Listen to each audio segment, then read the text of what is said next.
હાલ મહત્વના સમાચાર સામે આવી રહ્યા છે। આવતીકાલે શરૂ થશે ટેકાના ભાવે ખરીદી। તો ટેકાના ભાવે જણસીની ખરીદી અંગે દિલીપ સંઘાણીનું નિવેદન। 15,000 કરોડની મગફળી સહિત જણસની ખરીદી કરવામાં આવશે।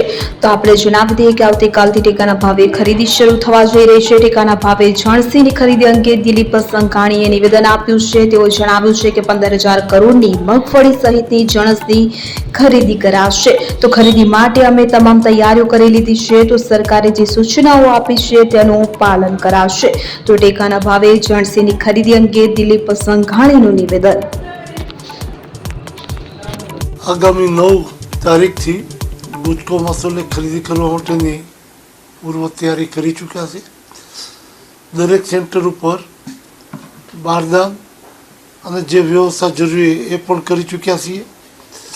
139 સેન્ટર ઉપર ગુજકો મસાલ પ્રાથમિક રીતે આ ખરીદીની શરૂઆત કરશે। 11 જિલ્લામાં 5 લાખ કરતાં વધારે ખેડૂતોને અમે બોલાવવાની વ્યવસ્થા કરી છે અને સરકારની ગાઈડલાઈન મુજબ જે વ્યવસ્થા કરવી જરૂર છે એ તમામ વ્યવસ્થાઓ અમારું ગુજકો મસાલનું વહીવટી તંત્ર કરી ચૂક્યું છે।